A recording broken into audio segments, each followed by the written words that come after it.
Good afternoon. My name is Wanda Brown. I have a certain question for my audience today. Are overdraft fees causing you not to effectively be able to manage your checking account?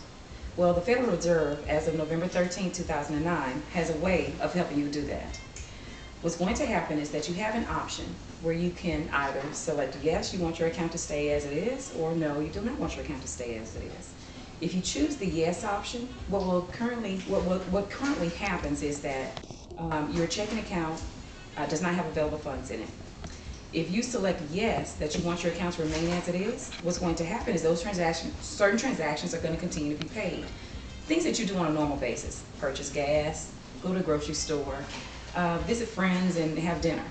Those items that are normally used with your debit card, if you select yes, are going to continue to stay just as they are. The items are going to be paid, whether the funds are available or not, at the bank's discretion. So if you are an existing customer with that bank and you've been there for a long time, if your account history proves that you're able to sustain those overdraft items that occur, the bank will continue to go ahead and pay those transactions for you. On the flip side of that, however, if you select no, then if the funds are not available in your account, what's going to happen is that the transaction will be declined. Now, that could be a good thing or a bad thing, depending on how you are used to managing your account. If you select that you do not want that option on your account, what's going to happen is that, let's say that you're at the gas station and you have limited supplies in your tank. What's going to happen is you're not going to be able to fill that tank. It's just going to decline the transaction for you. That could be a courtesy for you as well, because at that point you won't incur any kinds of fees. You won't have any overdraft fees. However, it could be a disadvantage because you don't have the gas that you need in order to supply in your vehicle. So it's very subjective as far as how the customer needs to manage their account. The other side of that would be if you do decide that you want to keep your account as it stands, which is, yes, I want you to still provide overdraft coverage for me. If you do that, you go and do the same transaction. You purchase gas, the funds are not available, the transaction is approved anyway because the bank allowed it to go through. What's going to happen at that point, the next day, if you do not make a deposit that same day to cover that item, the next day you'll be charged an overdraft fee. Now, for the convenience, for some customers, that may be a benefit for them. They choose to pay the fee or they don't choose to pay the fee. What's not going to happen, though, with the Federal Reserve or what they're mandating is that you have to make an election. Now, some banks are actually making the election for you. They're not giving you the option. With doing that, they're saying that if the funds are not available, they're going to decline it. Doesn't matter what the history is with that particular institution. So the transaction will just be declined. You just won't have any fees. Other banks, however, are giving the customer the option.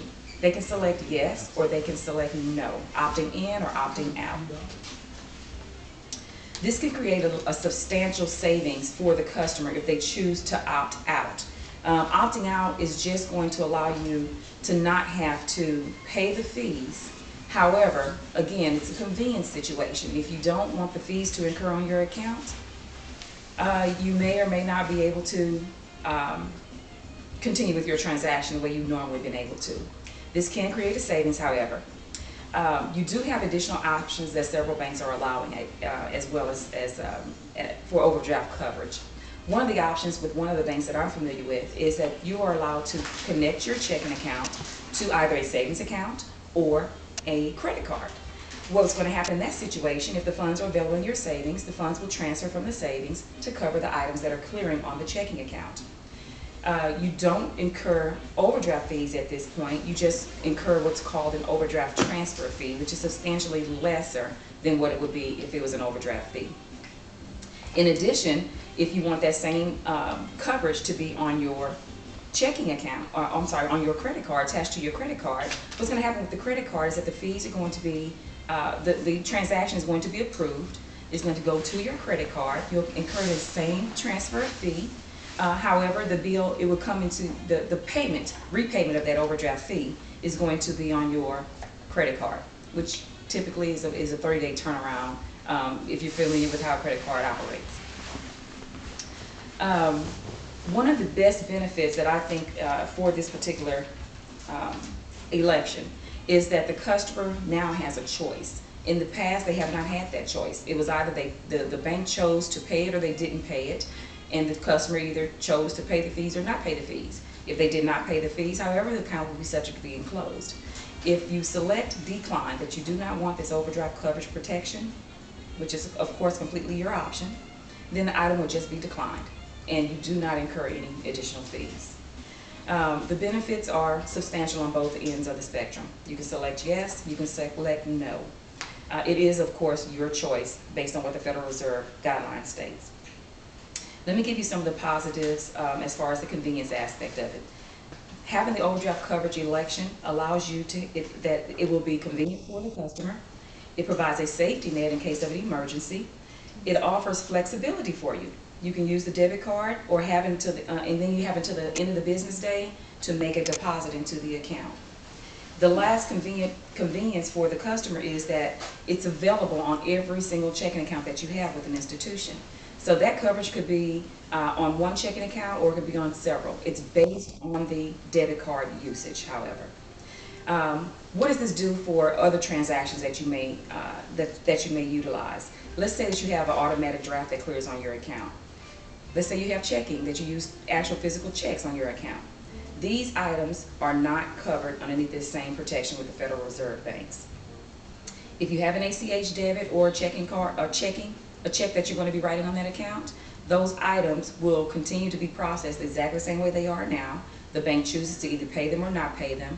If the funds are not available, however, an overdraft will incur. So again, what are your options? You have the option to select yes, you have the option to select no.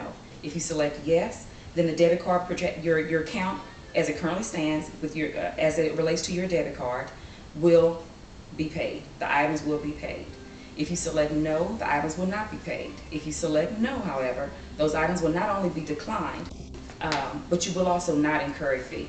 This could be a substantial savings to several people. So make your selections. You have until March 28th to make that election. If you choose not to change your account, you don't have to do anything. I'm sorry, if you choose to change your account, you do have to make an election and say, no, I don't want my account changed. If you select yes, you again have until March 28th, and at that point, you make that election, your account will be effectively covered with overdraft protection. I want to thank you today for listening with me. In participating. I'd like to thank my audience again today for being such great audience members. Thank you, audience.